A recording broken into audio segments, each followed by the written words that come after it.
Our headlines for tonight. Palace Press Armed Forces of the Philippines validates the alleged destabilization plot under Marcos administration. Former House Speaker Martin Romualdez and 17 others are said to be invited on Senate flood control investigation. The Philippine National Police recorded zero crime rate during Typhoon Uwan. Typhoon Uwan leaves damage to 903 schools in several regions.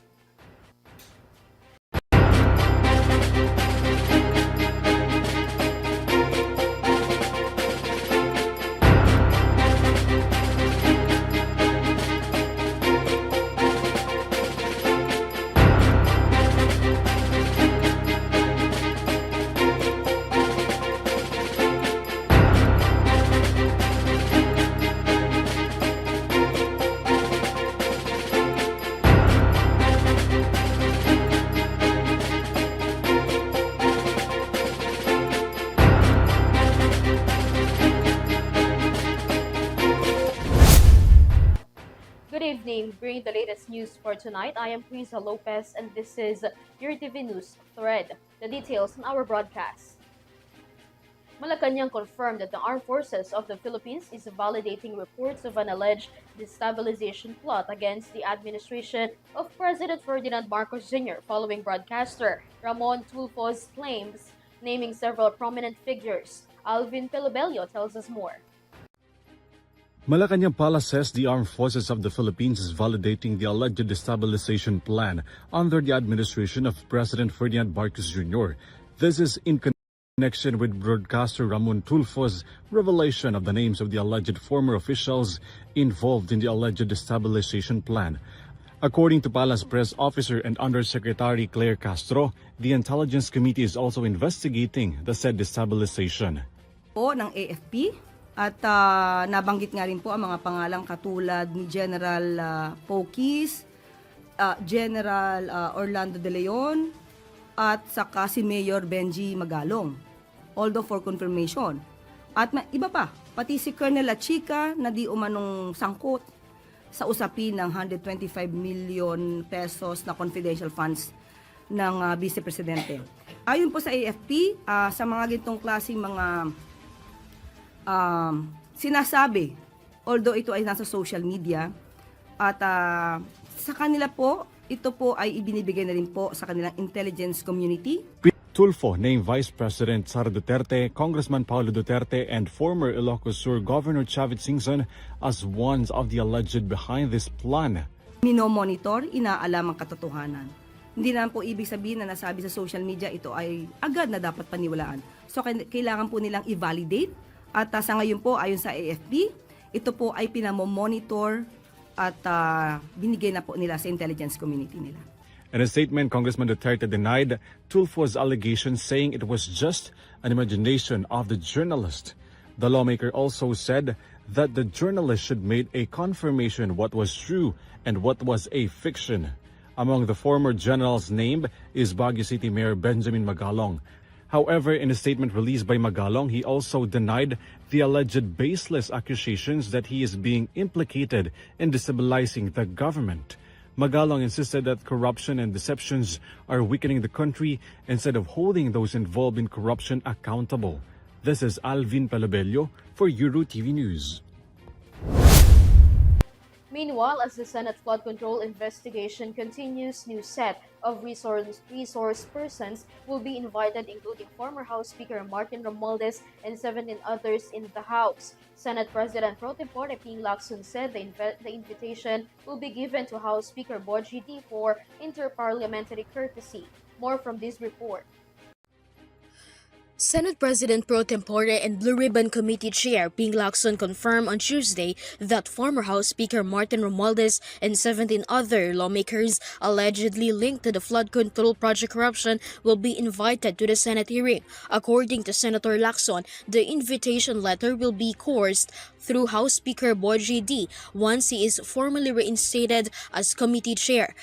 Aside from Romualdez, the 17 lawmakers mentioned by the Diskaya couple in their sworn affidavit will also be invited. The couple earlier alleged that certain House members and Department of Public Works and Highways officials were receiving kickbacks ranging from 10 to 25% from contractors in exchange for government project awards. Lacson assured that the Senate will summon all legislators named in the Diskaya's testimony as part of the ongoing investigation into the alleged flood control fund corruption. The Blue Ribbon Committee is set to resume its probe on November 14. This is KRIZZA Lopez for Eurotv News. The Department of Public Works and Highways is set to file charges against High-Tone Construction and Development Corporation, the contractor behind the damaged Nabotas coastal dike, after it was found to have worsened flooding during Typhoon Uwan. Details from Mia Layakin's report. The Department of Public Works and Highways, or DPWH, will be filing an official complaint against the construction company who holds the contract of the Navotas City Coastal Dike project, said to be worsening flooding incidents in the area. DPWH Secretary Vince Dizon noted that the dike, supposedly a flood control project, became a factor to worsen flooding among coastal areas, especially during the Typhoon Uwan onslaught. During DPWH and the local government's inspection of the project, it was revealed that the dike have sustained a damage after a dredging barge owned by the contractor slammed the structure during Typhoon Christine October last year. Dizon said that the contractor failed to repair the 20-meter damaged portion, leading to its collapse during recent storm surge. The contractor of the project was High-Tone Construction and Development Corporation, founded by former Ako Bicol Party List Representative Christopher Co, brother of resigned lawmaker Elizalde Co. The said firm is also among the companies tied to the flood control scandal. Dizon argued that the floods should have prevented if the company addressed and repaired the damage beforehand. With this, DPWH is set to file a case against the company due to failure to repair damage and negligence as the project's contractor, and will recover the funds from the said company. DPWH will also take the responsibility of repairing the damage, assuring to make it a more effective flood control project. This is Mia Layagin for Eurotv News. Public Works Secretary Vince Dizon personally inspected the damaged Baco pumping station in Manila following the onslaught of Typhoon Uwan. Graciela Colazon has more. The Department of Public Works and Highways, or DPWH, conducted an inspection at the Paco pumping station in Manila after it sustained damage during the height of Typhoon Uwan. The DPWH immediately assessed the extent of the damage caused by the super typhoon, which has since been demoted to a severe tropical storm. According to DPWH Secretary Vince Dizon, the agency is conducting an ongoing investigation to determine the cause of the damage of the Paco pumping station. He also assured that the DPWH is working closely with its Korean consultant to ensure a stronger and more durable pumping station. Ko naman, yung mga pumps, gumagana naman lahat. Kaya lang, syempre, hindi nga mapapagana yan hanggat hindi na-fix ulit yung floodgate dun sa kanyang permanent position. So, but in the meantime, gumagawa na ng plano yung mga Korean consultants natin na papagakasin natin yung yung floodgate. Dizon added that the project remains under a 2-year defect and liability period with the contractor following its rehabilitation in 2024.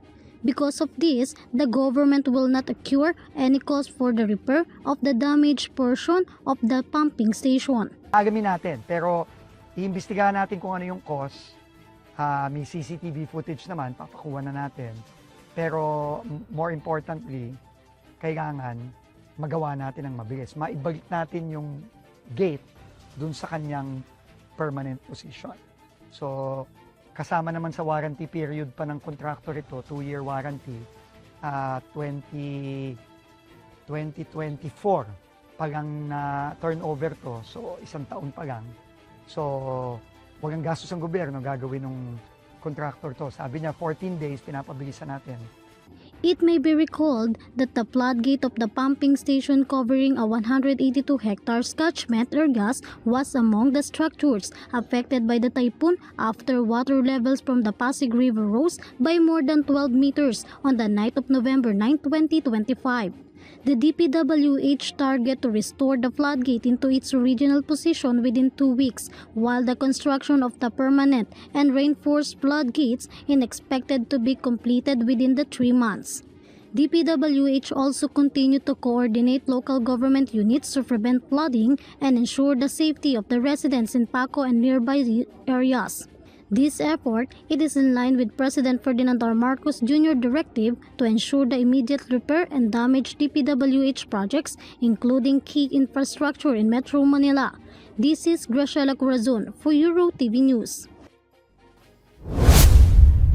The Philippine National Police reported a zero crime rate across more than 28,000 evacuation centers during the onslaught of Super Typhoon Uwan. More from Henry Nicolas. The Philippine National Police reported zero crimes in the 28,000 evacuation centers they monitored in the onslaught of Super Typhoon Uwan in the Philippines over the weekend on Monday. According to the PNP, they received no reports of looting or other crimes from the evacuation centers, 9,853 of which were utilized by the affected regions. PNP Acting Chief Lieutenant General Jose Melencio Nartates Jr. was informed that a total of 1.4 million people were evacuated and stayed in these evacuation centers, which are being managed by government agencies and LGUs. Data released by PNP spokesperson Brigadier General Randolph Tuanyo shows that 21,682 police officers were deployed to assist with security and conduct search and rescue operations in 4 regions of the Philippines. The PNP has already conducted 62 search and rescue and retrieval operations, during which 10,912 individuals were brought to safety. During his visit to the PNP Command Center last Monday, Nartates monitored the police operations and response measures in the typhoon-affected areas. Nartates coordinated with the personnel on duty to get the latest updates and provide directives to maintain smooth coordination with local government units, government agencies, and responders. The Chief PNP emphasized the importance of continuous preparedness even after the typhoon has passed, and reminded everyone that true leadership is measured not only during the crisis but in the continuous assistance during the recovery phase. The PNP assured the public that all regional and provincial offices continue to coordinate with the National Disaster Risk Reduction and Management Council and other government agencies to ensure a smooth, prompt, and responsive action to any effect of the typhoon across the country. This is Henry Nicolas for Eurotv News. The Pampanga Provincial Disaster Risk Reduction and Management Office reported zero casualties during the onslaught of Typhoon Uwan, though over 1,700 families remain in evacuation centers. Shai Morales reports.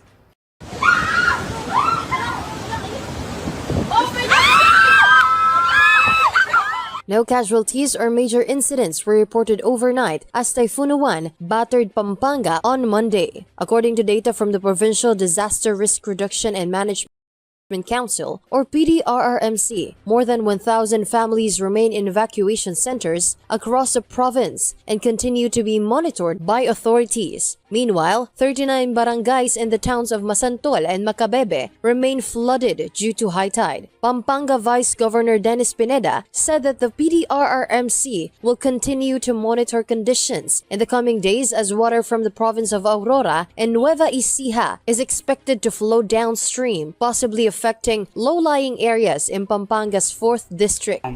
Pero babantayan pa rin ho natin kung this coming 2 days, ang tubig na manggagaling ng Aurora and Nueva Ecija, definitely magkakaroon po ng effect, especially on the 4th District. Kakaroon po ng apekto yan. Kaya nandito pa rin po tayo para bantayan po yung pagtaas po ng tubig.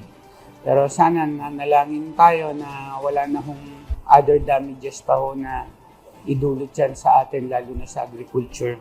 The Vice Governor also expressed hope that Typhoon Uwan would cause no further damage, particularly to agriculture. The provincial government has also identified 2 puroks in Barangay San Juan Banyo, Arayat as high-risk areas, advising families to remain in evacuation centers as a precaution against possible landslides. Following this, Vice Governor Pineda extended his gratitude to government officials, rescuers, social workers, and other sectors who work tirelessly to ensure the safety of residents. To all barangay officials, mga barangay officials ninyo na nakita nyo na nag-duty, magdamag, na kasama ninyo sa mga rescuer, volunteers, mga kanya-kanyang barangay. Pasalamatan po natin sila pag nakita po natin.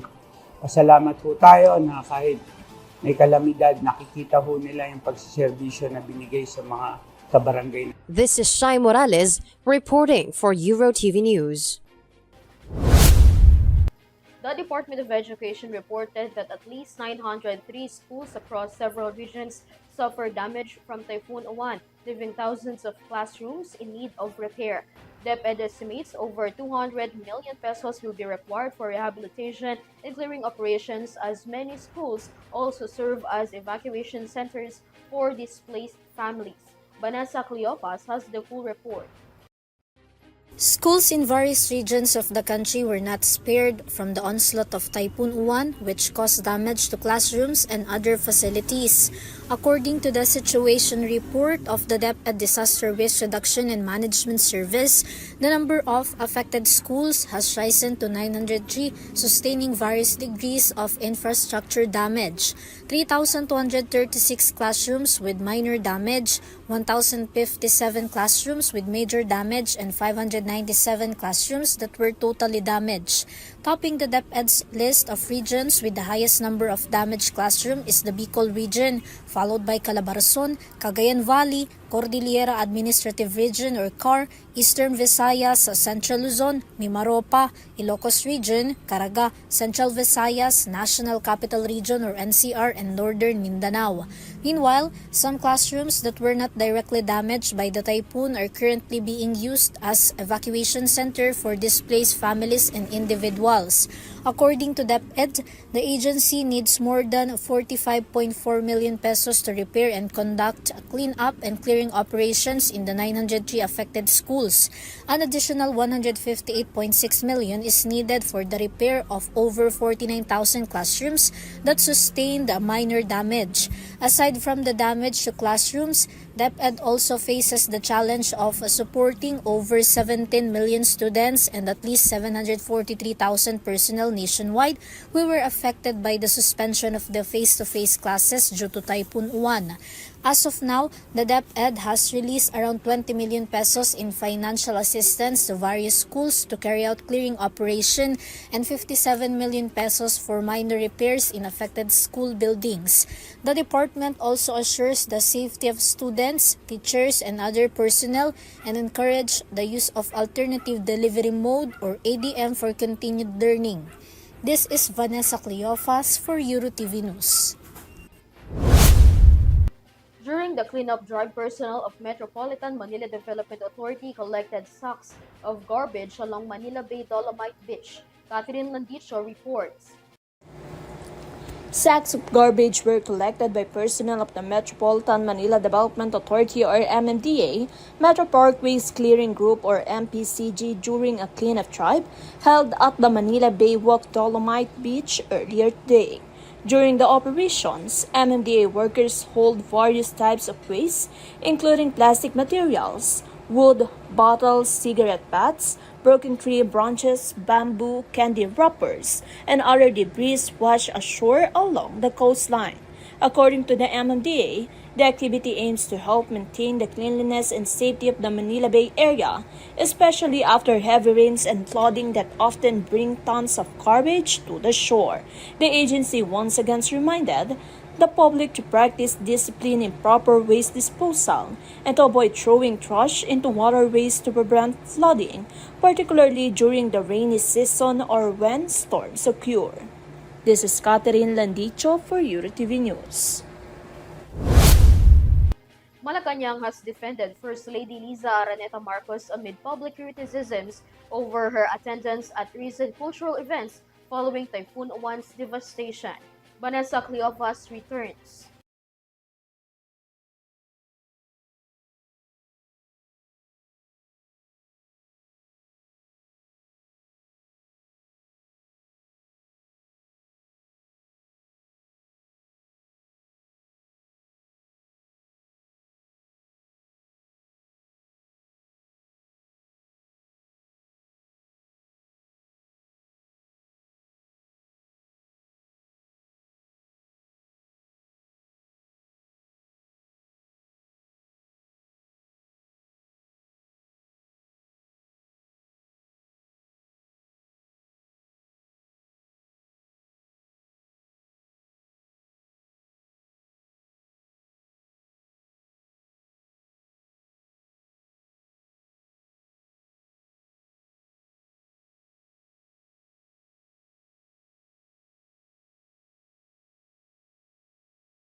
Tuguegarao Mayor Myla Tinque has been swamped with criticisms following her statement about leaving animals behind during a calamity. The mayor insists that her statement was taken out of context. Catherine Landicho returns with the details.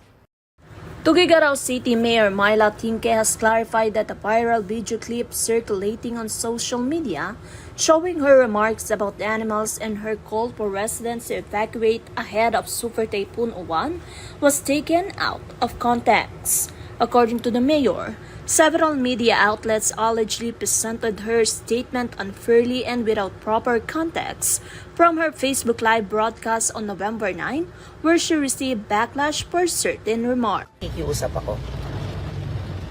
Yung gamit ninyo, mapapalitan. Yung animals, mapapalitan. Ang buhay ng tao, isa lang. Hindi mapapalitan. Ganun lang kasimple ang usapin dito. In a separate post, Tinque expressed disappointment that some media outlets failed to reach out to her for comment before publishing their reports. The mayor emphasized that her statement was intended solely to urge residents to evacuate immediately to ensure everyone's safety, particularly those in flood-prone areas. However, the controversy continued to grow after several pet lovers and dog behavior expert Lester Zapanta, also known as the Pinoy Dog Whisperer, condemned her remarks. Zapanta stated that while prioritizing human safety is important, leaders must also show compassion toward animals and the people who consider them part of their lives and livelihoods. This is Catherine Landicho for Eurotv News. Meanwhile, Senator Jinggoy Estrada shared on Tuesday the critical situation of Chief Presidential Legal Counsel and former Senate President Juan Ponce Enrile, who is confined in an intensive care unit as he suffers from pneumonia. Here's the report. Former Senate President Juan Ponce Enrile is currently confined in the intensive care unit due to pneumonia, Senator Jinggoy Estrada revealed during the Senate's plenary session reopening. I've just received a very sad information that our former colleague, former Senate President Juan Ponce Enrile, is currently in the intensive care unit of an undisclosed hospital suffering from pneumonia. Estrada said, citing a very reliable source, that Enrile's chances of recovery remain slim. And I heard from a reliable source, a very reliable source, that he has slim chances of surviving. Following the update, senators led by Senator Joel Villanueva offered prayers for Enrile's recovery. Enrile, who serves as Chief Presidential Legal Counsel to President Ferdinand Marcos Jr., recently celebrated his 101st birthday this year. Last October, the Sandigan Bayan dismissed Enrile's 172 million pesos pork barrel graft case due to insufficient evidence presented by the prosecution. This is KRIZZA LOPEZ for Eurotv News. United Kingdom King Charles III extends sympathy and prayer for Filipinos directly hit by recent typhoons in the country. Mia Layagin returns.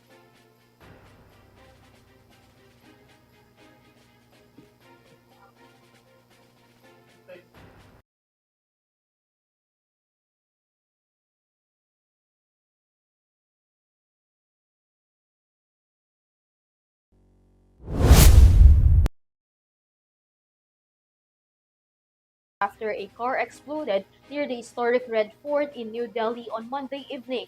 Son Santiago with the report. At least 8 people were killed after a car exploded in India's capital New Delhi on Monday evening. According to New Delhi police, the blast occurred before 7 p.m. Indian time when a slow-moving Hyundai i20 stopped at a red light near an intersection close to the Red Fort, one of the country's most popular tourist spots. The explosion was powerful enough to set several nearby vehicles damaged, leaving also 20 others injured. Initial reports confirmed that 3 people were inside of the car at the time of the explosion. However, the vehicle's ownership and motive are still under investigation. but terrorism has been one of the possible causes. On the other hand, Prime Minister Narendra Modi has extended his condolences to the families of the victims and ensured the government's swift response. Delhi and nearby regions have been placed on high alert as of the time being as investigations continue. This event marks as one of the deadliest incidents in the capital since the 2011 High Court bombing, which killed more than 10 people. This is Son Santiago for Eurotv News. K-drama fans are in for a treat as Prime Video announced the much-awaited romance series Surely Tomorrow, starring Park Seo-joon and Won Ji-an, will premiere this December. Sam Martos has the report. One of the most anticipated South Korean romance dramas, Surely Tomorrow, is starring heartthrob Park Seo-joon and Won Ji-an is set to premiere soon. In a social media post, Prime Video released the official poster featuring the two lead stars. It can be recalled that the Prime Video also officially dropped the teaser for Surely Tomorrow on their YouTube channel recently. 퇴장했어? 꺼져라. 우리가 남이냐? 근데 같이 잘 뻔한 사이잖아. 개새끼다. Park Seo-joon is known for his roles in hit K-drama series such as Fight for My Way, What's Wrong with Secretary Kim, and many more. Meanwhile, Won Ji-an gained recognition for her performances in the romance drama Heartbeat and the hit Survivor series Squid Game. The series is directed by Yoon Wook, who also known for directing the series King the Land, 39, and Divorce Attorney Shin. Surely Tomorrow will be available for streaming on Prime Video starting December 6, 2025. This is Sam Martos for Eurotv Showbiz News. And that's the latest news for tonight. You may visit Eurotvphilippines.com for more news and information. You can also catch our live broadcast in our social media accounts and via Pinoy Extreme Cable channel. Once again, I am KRIZZA Lopez for Eurotv News Thread. Stay safe and have a good night, everyone.